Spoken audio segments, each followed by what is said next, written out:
प्रिय विद्यार्थियों, मैं Sonkiya madam Christ church convent school Gadarwara digital class में आपका स्वागत है। प्रिय विद्यार्थियों, मैं हिंदी टीचर कक्षा 12वीं भाव पल्लवन ये आपको मैं समझाने जा रही हूँ। अब भाव पल्लवन होता क्या है ये आपको समझना है। इसे विस्तार से कैसे लिखा जाता है तो समझिए। भाव पल्लवन, भाव विस्तार भी कहते हैं इसको, भाव पल्लवन भी कहते हैं इसको। किसी सुगठित सूत्रात्मक एवं गुम्फित विचार अपने भाव के विस्तार को पल्लवन कहते हैं। किसी सुगठित यानी गठा हुआ, बंधा हुआ सूत्रात्मक एवं गुम्फित विचार अथवा भाव के विस्तार को पल्लवन कहते हैं। आया आपको समझ में भाव पल्लवन क्या है? इसकी परिभाषा मैंने आपको बताई। अब एक बार और समझ लीजिए। सूत्र वाक्य या सूक्ति के भाव को, जो सूत्र का वाक्य है या सूक्ति के भाव को स्पष्ट करना भाव विस्तार कहलाता है। इसे हल करते समय कुछ बातों का ध्यान आवश्यक है। अब कौन सी बातें हैं देखिए, वाक्य के मूल भाव का ही विस्तार किया जाता है। आपको वाक्य दिया रहेगा, उसका हमें बड़े रूप में विस्तार करके समझा के बताना होता है। अनर्गल बातें नहीं लिखनी चाहिए, इससे सटीक बातें ही लिखना चाहिए। दूसरा, वाक्य में दिए गए भाव को स्पष्ट करने में सहायक उद्धरण भी दिए जा सकते हैं। तीसरा, भाव को सरल सुबोध भाषा में स्पष्ट करना चाहिए, कठिन भाषा में नहीं बताना चाहिए। चौथा, लिखने के पूर्व वाक्य को ध्यानपूर्वक पढ़कर समझ लेना चाहिए। ये कहलाता है हमारा भाव विस्तार। अब देखिए, निम्नलिखित अवतरणों को ध्यान से पढ़िए। अब वाक्य कैसे दिए जाते हैं भाव पल्लवन में? भाव पल्लवन में वाक्य इस तरह के दिए जाते हैं जैसे नर हो न निराश करो मन को। अब इसका हमें विस्तार से लिखना है कि तुम मनुष्य हो, अपने मन को निराश मत करो। तो इसे बड़े रूप में समझा के बताना है। कुछ काम करो, कुछ काम करो, ये इसी का है। दूसरा, जो भरा नहीं है भावों से बहती जिसमें रसधार नहीं, हृदय नहीं वह पत्थर है जिसमें स्वदेश का प्यार नहीं। अब ये दो पंक्ति दी हैं, इनका हमें अर्थ सभी को समझा के बताना है और जो हम अर्थ समझाएंगे वही भाव विस्तार कहलाएगा। अब देखिए, अब जो भाव विस्तार दिए हैं, अब देखिए अवतरण दिए हैं, उनको क्या करना है? उपर्युक्त अवतरणों की रेखांकित पंक्तियों को देखो। अब जो रेखांकित पंक्ति है उनको देखो, बुक आपके सामने है और जो अंडरलाइन है उसको देखिए। रेखांकित अंश अपनी संदेहगत गहनता के कारण सूत्र वाक्य बन गए हैं। इन सूत्र वाक्यों या मूल कथनों के केंद्रीय भाव को समझे बिना इनका अर्थ समझना आसान नहीं है। अब जैसे क्या है देखिए, तीसरे नंबर का दोहा देखिए। माली आवत देख के कलियन करी पुकार, फूले फूले चुन लिए कल हमारी बार। तो ये अन्योक्ति का उदाहरण है, अन्योक्ति अलंकार का उदाहरण है कि माली को आते देख करके कली पुकार करने लगी। इसका ये साधारण अर्थ नहीं है। संसार रूपी बगीचे के संबंध में बताया है। संसार रूपी बगीचा कौन सा है? ये संसार जिसमें बुजुर्ग लोग क्या है? फूल, और युवा वर्ग क्या है? कली। कि माली यावत यानी यमराज को आते हुए देख करके कलियन पुकार करने लगती हैं, यानी युवा वर्ग कहने लगते हैं कि फूले फूले चुन लिए, जो बुजुर्ग हैं उनको तुम ले जा रहे हो और कल हमारा नंबर है, हमारी वार है, यानी हमारा नंबर आ जाएगा। तो ये अन्योक्ति अप्रस्तुत में प्रस्तुत का कथन प्रस्तुत हो रहा है, अप्रस्तुत में प्रस्तुत को बताया जा रहा है, इसलिए यहाँ अन्योक्ति अलंकार है। तो अलंकार भी बता दिया और इसका अर्थ भी बता दिया और मैंने इसकी परिभाषा भी बता दी कि इसमें किस तरह भाव विस्तार किया जाता है। अब देखिए, पल्लवन को विशुद्धीकरण, वृद्धिकरण, संवर्धन या भाव विस्तार भी कहते हैं।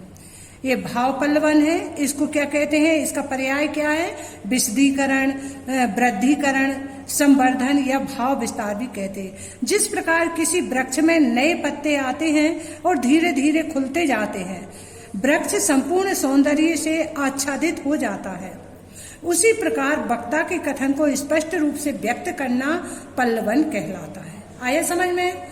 जब वृक्ष में नए नए पत्ते आते हैं, जब वे पत्ते खिलते जाते हैं, घनी छाएं हो जाती है, तो वह क्या है, सौंदर्य को प्राप्त होता है और क्या है, सौंदर्य से आच्छादित हो जाता है, यानी ढक जाता है। तो उसी प्रकार वक्ता के कथन को स्पष्ट रूप से व्यक्त करना पल्लवन कहलाता है। किसी कथन, सूत्र, कहावत, सूक्ति, लोकोक्ति आदि के भावों को जब धीरे धीरे स्पष्ट करते हैं तो पल्लवन की दिशा निर्दिष्ट होती है। अब भाव पल्लवन का उपयोग कहाँ होता है, तो इसकी उपयोगिता बताना है। पल्लवन की कला सीख लेने से हम भाषण देने, व्याख्या करने तथा साहित्य सृजन करने में समर्थ होते हैं। इससे विषय सामग्री को विस्तार देने की कला आती है तथा हमारी अभिव्यक्ति में नया निखार आता है। तो अब पता चल गया इसका उपयोग कहाँ होता है। जैसे हमको भाषण देना है, किसी विषय पर से हमें बोलना है, तो उसका हम बढ़ा चढ़ा करके, उसी से सटीक बातों का प्रयोग करके हम पल्लवन करते रहते हैं। विषय सामग्री को हम विस्तार से बताते हैं। तो ये हमारी उपयोगिता है। हमें इसका उपयोग भाषण में किया जाता है, हम इसका उपयोग भाषण देने में करते हैं। व्याख्या जानते हैं, जैसे जो हिंदी वाला टीचर रहता है तो क्या है, उसको हम समझा के, तोड़ फोड़ के, बड़ा करके, उसी से सटीक शब्दों को ढूंढ करके और बताते हैं, तो उसे हम पल्लवन कहते हैं और उसी का प्रयोग हम करते हैं। पल्लवन का प्रयोग अब देखिए, इसमें ध्यान देने योग्य बात है। देखिए, वाक्य या सूक्ति को एकाधिक बार पढ़ना चाहिए। कोई भी एक सूक्ति है, सूक्ति किसे कहते हैं, लोकोक्ति को एक बार पढ़ना चाहिए।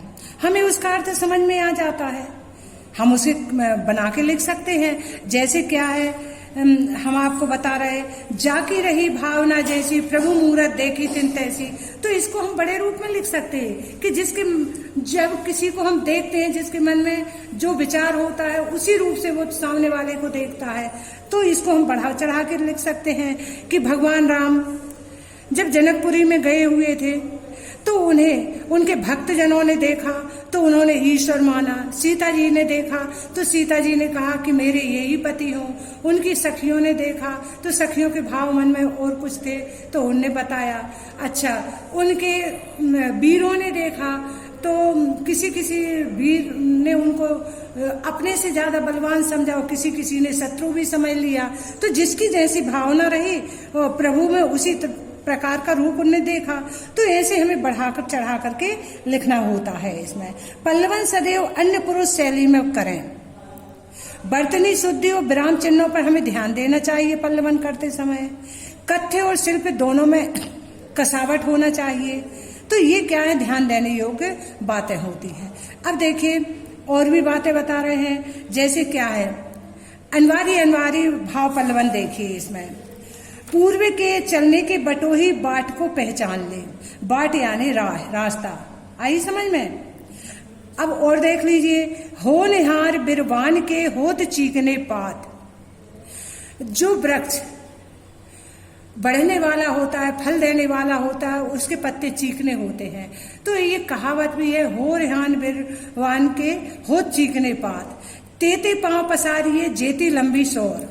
हमें उतने ही पांव पसारना चाहिए जितनी हमारी चादर है। कहने का तात्पर्य यह है कि हमारे पास जितना पैसा है, जितना रुपया है, उसी के अंदर हमें खर्च करना चाहिए। हमें अधिक खर्च नहीं करना चाहिए, क्योंकि अधिक खर्च करने से हमारे पास पैसा नहीं रहेगा और हम दूसरे के ऋणी हो जाएंगे और समय पर वो मांगने आएगा तो हम उसका दे नहीं पाएंगे। तो इसलिए कहा गया है, जितने पांव पसारिए उतने पांव पसारिए जितनी चादर हो। आया समझ में ये? देखिए, जननी जन्मभूमि स्वर्ग से महान है, सत्यमेव जयते, सारे जहां से अच्छा हिंदोस्ता हमारा।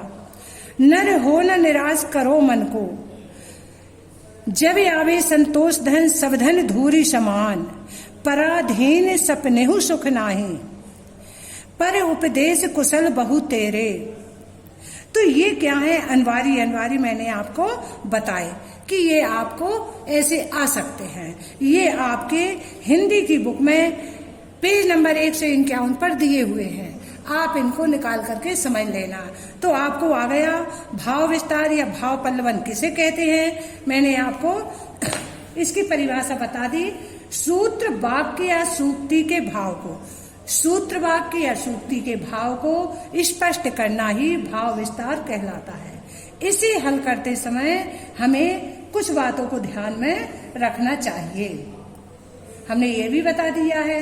अब देखिए, एक दो और देख लीजिए जो अपने बुक में पाठ के पीछे आए हैं। भाव विस्तार, आवश्यकता आविष्कार की जननी है, ये आ सकता है। अमीरी की तुलना में गरीबी अधिक सुखद है, ये 2016 में आया था ये प्रश्न। सदास्यता किसी कीमत की अपेक्षा नहीं करती, ये अपने पाठ 5 का है, लघु कथाओं का। अब ये भी आ सकता है, पूर्व चलने के बटोही बाट की पहचान ले। तो इसमें हमको कैसे करना है? राहगीर को चलना प्रारंभ करने से पहले उसे पथ पर गंभीरता से विचार कर लेना चाहिए।